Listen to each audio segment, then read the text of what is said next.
고발뉴스 뉴스방을 구독하셔야 돼요. 구독 중이라고 돼 있어야 되고요. 구독만 하셔서는 안 되고 옆에 이렇게 종이 있잖아요. 종을 활성화시켜야 배달이 돼요. 이렇게 뭐지 삿갓인가요? 이렇게 위에 있어야 여러분들에게 실시간으로 배달이 갑니다. 그래서 함께 실시간으로 감상하실 수 있는 거예요. 이 구독중을 누르셔도 돈이 나가는 게 아닙니다, 여러분. 오해하시는 분들이 많은데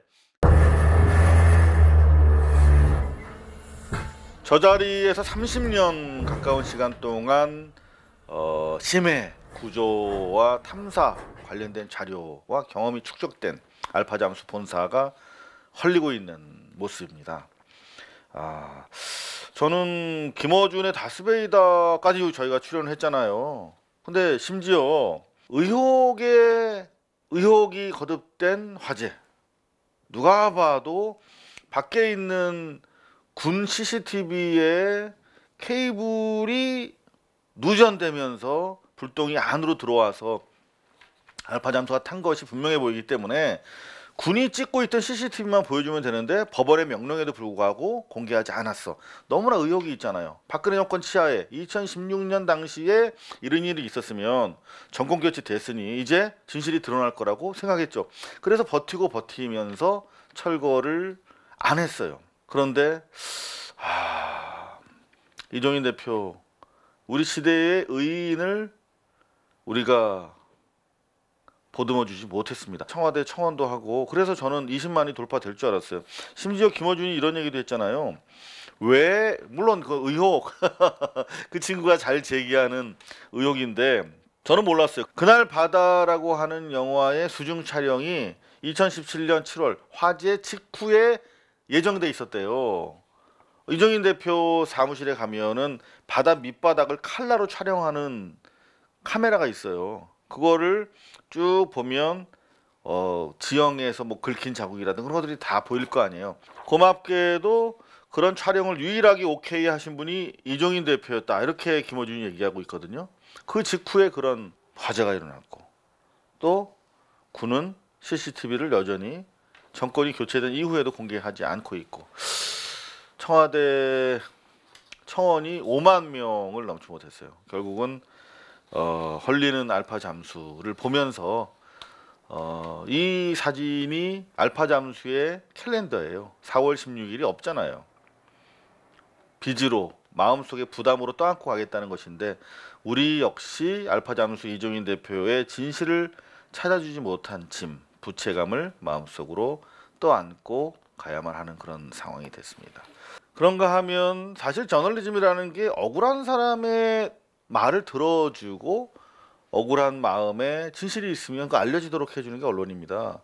이재명 지사의 사안에 대해서 그나마 저희 고발뉴스 뉴스방이 발언을 하는 것은 이재명 지사가 지금 억울한 상황에 와 있기 때문이라고 저희가 팩트 취재를 통해서 확신을 하게 됐고, 나아가서 다른 언론이 보도를 하지 않고 있기 때문에 더 알려드리는 것 뿐이에요.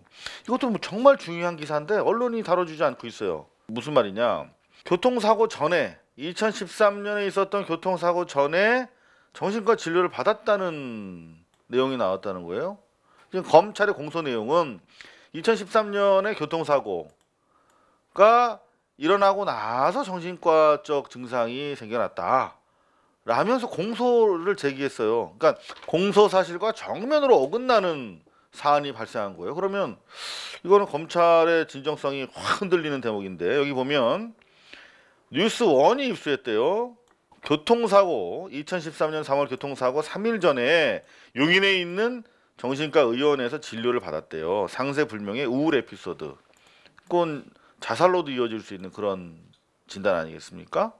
그리고 나서 교통사고가 있었는데 이 역시 오마이뉴스가 보도하고 거의 다른 매체가 보도하지 않았어요. 교통사고도 검찰과 이재선 씨 측은 그냥 단순 사고였다고 지금 말을 바꿨지만, 이재선 본인이 자살 기도였다 라고 하는 증거가 새롭게 발견됐다는 거 아닙니까? 바로 경찰에서 제출한 카톡인데요. 3년 반 전에 사실 저 교통사고 단순 사고 아니었고 제가 자살을 기도한 거였거든요 라고 하는 내용을 경찰이 보고하고 검찰이 가지고 있으면서도 저런 결론을 냈다는 거, 그거는 사실 누가 봐도 명백하게 이재명을 욕보이겠다라고 하는 정치적인 계산 또는 검찰의 판단이 있는 것으로밖에 생각하기 힘든 그런 상황이 됐습니다. 거의 언론이 보도하지 않고 있어요. 그런가 하면 이것도 거의 보도되지 않아요. 노컷뉴스가 보도한 건데, 경제 위기라고 난리가 났잖아요. 지금 재벌들이 주도하고 있고 경제지, 재벌들이 투자한 경제지나 광고로 밀어주고 있는 조중동 등 수구 매체들, 마치 올해 8,350원 시급 올라간 걸로 나라가 망할 것처럼 떠들어대고 있는 언론들, 실제 이런 내용이 있네요. 2018년 영업이익 전망치 상위 20개 기업 보니까 삼성, SK, 포스코 뭐 60조, 20조, 6조, 3조 영업이익이 이렇게 많이 나왔다는 거예요. 당장 망할 것처럼 떠들어대더니 한쪽으로는 지금 돈 잔치를 벌이고 있습니다.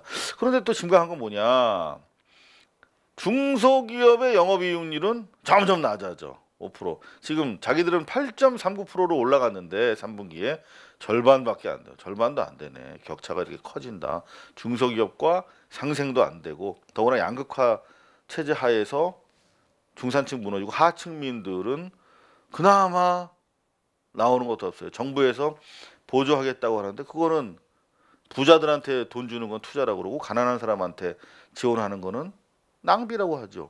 이게 바로 우리가 우리 사회를 부자, 자본의 관점에서 바라보고 있기 때문인데, 우리가 그런 생각을 갖게 된 거는 언론들 때문이죠. 재벌의 수하에 있는 언론들 때문에. 저희가 스스로 뉴스를 찾아보고 우리의 이해, 우리의 계급 계층적 이해를 변론해주고 함께하는 매체를 찾아서 지원하고 구독해야 됩니다, 여러분. 조선일보 보세요. 얼마나 이율 배반적입니까? 현재 임금으로서는 취재에 전념할 수가 없대. 8,350원. 우리 소시민들은 찔끔 올라가면 한 달에 17만 원 정도. 그나마 정부에서 보조해서 일반 기업체들은 안 내거나 2, 3만 원만 올려주면 되는 거거든요. 그거 가지고 나라가 망할 것처럼 떠들어대던 조선일보. 현재 임금으로서는 취재에 전념할 수 없다. 자기들은 노조가 5% 인상한 제시했으나 아직 회사가 아직 묵묵부답이래요. 자기들은 지금 얼마인 줄 아십니까? 기사에는 나와 있지 않는데 업계 알려진 바에 따르면 1등 대우고 8천만 원이 넘는 걸로 알려져 있어요. 자기들은 그렇게 받으면서 우리 일반 시민들 먹고 살기 힘들어서 8,450원 올린다고 나라가 망할 것처럼 떠드는 이 유율 배반, 정말 염치가 저는 기자질 하는 데 있어서 가장 중요한 덕목이라고 생각하는데, 조선일보의 염치 있는 기자들을 정말 아쉽습니다. 그런가 하면 참 염치 있는 기자예요. KBS 탐사보도부의 이재석 기자. 제가 아주 정말 어려운 취재를 해냈다고 여러 번 칭찬해 드렸던, 혼거실에서 1인실로 옮기는 이른바 독방 거래, 부가가치세 별도로 돈 내면 된다라고 했던 그 판사 출신 변호사 고발한 기자예요. 다른 교도소로 이감, 석방 앞당기는 가석방 거래, 모든 게 돈으로 가능했다. 이거 엄청나게 충격적인 보도였죠. 이후에 중단됐던 검찰 수사도 재개되고, 되게 중요한 보도를 했던 우리 이재석 KBS 탐사보도부 기자가 이런 제안을 했어요. 무슨 제안이냐면, 어떻게 생겼는지 보여드릴게요. 이렇게 생겼네. 입술이 도톰하고 이런 입술을 마카롱 입술이라고 또 요즘에 부르더라고요. 눈은 쌍꺼풀 없이 쭉 찢어졌어. 이런 양반들이 옛날에 독립운동하던 스타일입니다. 근데 우리 이재석 기자가 KBS에 주간 프로그램을 설치했으면 좋겠다. 그래서 조선이든 한겨레 기자든 탐사 보도 중에서 좋은 보도를 이렇게 큐레이팅해서 방송해주는 프로그램을 만들었으면 좋겠다, 이렇게 제안을 했어요. 왜냐하면 특종하고 탐사보도 해도 포탈에서 안 실어준다는 거죠. 특히 탐사보도 같은 거 안 실어주거든요. 그러니까 KBS에서 아예 이렇게 모아서 하면 어떻겠느냐라고 발칙한 제안을 한다라고 이렇게 칼럼을 썼어요. 그런데 바로 이거죠. 저희 이상호의 뉴스 비평이 지금 해드리는 게 이런 거예요. 그러니까 너무나 과거와 달리 뉴스가 많은 게 문제야. 너무 많아서 뭐가 중요한지를 알 수가 없어. 책을 옛날에 이만큼 읽으면 뭐합니까? 시험 전에 이렇게 정리된 게 필요하잖아. 핵심 체크. 그렇죠? 그러니까 너무 많으면 없는 것과 마찬가지예요. 자료가 너무 많으면. 논문 쓸 때도 그래요. 그거를 잘 정돈해서 꼭 필요한 거로 항상 볼 수 있도록 유지하는 거. 저희 뉴스 비평이 지향하는 큐레이팅 정신인데 그걸 KBS가 한번 하면 어떻겠느냐 이런 좋은 아이디어를 냈네요. 그런 자격이 있는지는 모르겠으나 나경원이 KBS 수신료를 거부한다고 이렇게 X표 이렇게 하고 있는 모습인데 몰랐어요. 자한당에서 요새 무슨 뭐 챌린지 하나 봐. K수거 챌린지? 그러니까 KBS 수신료 거부 챌린지 함께 해주실 분으로 뭐 또 자기 또 챌린지 남한테 이렇게 토스했다고 이렇게 올려놨대요. 지금 보십시오. KBS를 가지고 정치적으로 흔들고 있는데 KBS가 이렇게 공영 플랫폼으로 서려면 최소한 촛불 정신을 이 동아줄을 딱 붙잡고 가야 되는 거거든요. 그런데 엊그제 뉴스들 쭉 모니터하면서 KBS가 정말 이상하다. 8.8 시청률도 낮았는데 왜 이렇게 뉴스가 흔들리지 그런 생각을 했어요. 무슨 말씀이냐면 보세요. 톱으로 단독이에요. 군 장성 인사자료 분실한 행정관이 참모총장을 만났다. 사실 이건 별개의 팩트입니다. 이 군 인사자료를 개인적으로 작성했던 인사자료인데 이거를 담배 피다가 잊어버렸대요. 그럴 수 있죠. 그래서 이것 때문에 옷을 벗었어 이 행정관이. 근데 그 팩트와 그 행정관이 참모총장을 만났다라고 하는 서로 다른 이질적인 팩트가 딱 붙으니까 그 문제의 그 나쁜 행정관이 참모총장도 만나서 이렇게 되는 거죠. 변질되는 거죠. 실제로 참모총장 만났다는 것 외에는 별다른 팩트가 없어요. 그런가 하면은 참모총장과 비공식 자료, 자기가 만든 자료로 비공식 회의를 했대. 그럼 꼭 공식적인 자료로 공식적인 회의만 해야 되는 것인가요? 좀 이상해요. 나아가서 그 행정관이 대령 직급의 또 다른 행정관을 데리고 나갔는데 그 양반이 3개월 뒤에 승진했대. 그래서 그때 뭔가 모종의 압력이 있었던 거 아니냐? 뭐 이렇게 되도 않는 의혹을 뜬금없이 얘기하고 있어요. 이거는 너무나 느슨한 인과관계의 틀 속에 의혹을 집어넣고 있거든요. 몰아가는 기사. 이해할 수가 없어요. 청와대에서는 행정관도 대통령 비서이기 때문에 참모총장을 만나서 대통령의 인사 철학을 이야기할 수 있다라고 항변하고 있거든요. 그런 것들이 제대로 들어가 있지도 않아. 그냥 청와대가 무슨 악질적인 범죄 집단이야. 여기서 보면 그냥 청와대는 심 전 행정관의 참사 여부를 알지 못했다 이렇게 밝히고 충분한 반론의 기회도 제기받지 못하고 있어. 사실 생각해 보세요. 2017년 가을 무렵이면 청와대가 인수위 없이 시작해가지고 사실은 대단히 행정 난맥이 있고 어려울 때, 그러니까 행정관이 누구 만나서 뭐 비서관이 뭐 직급상 보면 비서관이 만나는 게 맞다는 얘기일지도 모르겠어요. KBS 말은. 근데 인수위도 없이 지금 누가 내가 다 대통령의 오른팔이다라고 생각하고 광폭의 업무를 해 나갈 무렵이란 말이야. 근데 그때 행정관이 대통령 비서로서 군 개혁을 위해서 참모총장 만나는 게 뭐가 그렇게 범법자가 한 일처럼 치부될 일인가. 사실 단독이라고 건 이유도 전 잘 모르겠어요. 이상하다 KBS가. 지금 미디어 오늘에서도 KBS와 청와대 공방으로 보고 있잖아요. 이게 정당한 탐사 보도로서 유효타를 올렸다고 하면 공방으로 안 가죠. KBS 단독에 대해서 청와대가 해명하고 곤공스러워한다 이렇게 가야 되는데 참 이해하기 어려운 보도입니다. 이것도 마찬가지로 이해하기 어려워요. 지금 김태우 결국은 우리가 정부기관을 믿을 수가 없으면 누굴 믿어야 되죠? 대검찰청 감찰팀에서 브로커로 이미 판단을 하고 수사 의뢰를 한 사람 아닙니까? 그런데 사찰 의혹 문건이라고 주장할 것도 선별적으로 제출한 사람이에요. 그런데 기사를 보면요. 마치 김태우가 가장 믿을만하고 청와대는 범죄 집단으로 느껴져요. 이렇다면 이번 일을 언론에 폭로하게 됐습니다. 오랫동안 문제의식에 대해 생각했고 이렇게 충분한 오프닝에서 김태우의 반론권을 보장을 충실하게 해줬어요. 범죄 혐의자고 브로커인데 마치 무슨 뭐 국정연설을 하는 대통령 같잖아요. 그리고 사찰 주장 문건을 제출했어. 15건인데 이런 표현 12건에 대한 진술을 마쳤다고 밝혔습니다. 밝혔다는 건 declaration이에요. 이거는 정부라든가 청와대 고위 관료 정도가 공적으로 팩트를 디클레어 한다, 어나운스 한다는 뜻이에요. 여기 지금 김 수사관 측은 진술을 맞췄다고 말했다, 주장했다 정도 하면 되는데 이 사람한테 말의 격을 되게 높여주고 있는 계속 일관된 그런 문장 구조와 기사 구조를 보이고 있습니다. 여기까지 쭉. 그런데 지금 보면 JTBC가 보도한 바에 따르면 김태우 소환하기 전에 특감반에 있던 동료들의 진술을 통해서 사찰 지시 없었음을 확인했다라고 했잖아요. 자기만 사찰 지시를 받았다라고 유독 주장하고 있는 자 아닙니까? 그런데 이 사람은 그 직후 특감반원들을 연이어 소환했습니다. 특감반원들의 진술과 비교하고 있습니다. 특감반원들이 자신들은 개인 사찰 지시 받은 바 없다라고 발언했다는 얘기를 의도적으로 빼고 있어요. 그죠? 여기 분명히 사찰 지시 없었다고 동료 진술이 확인됐는데 다른 특감반들의 진술과 비교하고 있다.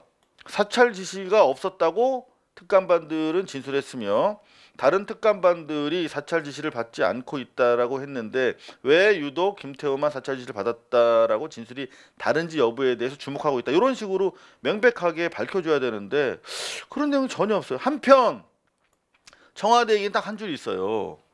부당한 지시 내린 적 없다, 바로 폐기했다고 했다. 한편 하면 이미 채널 돌아가 있죠. 기억도 안 납니다. 왜 이런 식의 보도?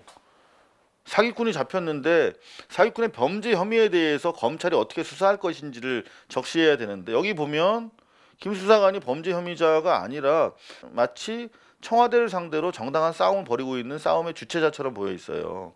대단히 실망스럽고 유감스럽다. 지금 자한당에서 KBS 시청률을 안 내겠다고 이렇게 릴레이 운동을 하고 있는데 촛불 정신을 보듬고 국민들한테 도와달라고 해야 되는 것이 아닌가요? 그렇게 자신 있나 KBS는? 촛불도 발로 차고 나아가서 자한당 공격을 어떻게 막아낼까 대단히 우려스럽습니다. MBC인데요. 4% 주말인데도 크게 떨어지지 않았어요. 어떻게 톱을 잡았나 봤더니 일본의 아베가 국제사법재판소에 제소하나? 이게 무슨 말이냐, 우리가 대법원에서 강제 노역과 관련해서 승소 판결 내린 뒤에 그 해당 회사들에 대해서 이제 강제 집행에 들어갔잖아요. 그것과 관련해서 매우 유감을 표시했다, 이렇게 딱 띄우고 동시에 반박 동영상 요거 초계기가 낮게 위협 비행한 거, 그거를 저놈들이 먼저 제기했는데 우리가 반박 동영상을 올렸잖아요. 봐라, 이거는 얼마나 위협적인 것이냐, 그리고 우리의 행위는 얼마나 정당했느냐. 근데 이제 200만 조회수를 기록하고 있다. 이른바 레이더 갈등 국면의 댓글 정쟁을 양쪽 국민들이 온라인상에서 벌이고 있다. 독재자 전두환이 지금 재판받고 있잖아요. 그런데 독감이라 못 나간다고 그랬대요. 지난번에는 알츠하이머 때문에 못 나간다고 그랬다가 두 번째이기 때문에 이번엔 아무래도 강제로 구인할 가능성이 있어 보인다, 뭐 그런 보도가 계속 나오고 있습니다. 그런가 하면 삼바, 저희가 집중적으로 보도해 드리고 있는데요. 삼바와 관련해서 압수수색 명단을 보니까 검찰이 이재용의 경영권 승계 쪽에 초점을 맞추고 있는 것이 분명해 보인다, 이런 보도를 했어요. 삼바는 결국 새우가 고래를 확 먹는 과정, 제일모직이 삼성물산을 먹는 과정에서 이거를 작게 만들기 위해서 분식했다, 이거 아닙니까? 그러면 그 목적이 뭐였겠어요?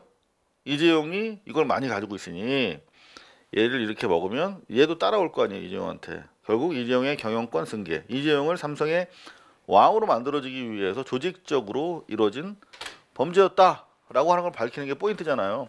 근데 다행히 아직까지 검찰이 수사 초기 단계에서 봤을 때 그렇게 가고 있더라는 거예요.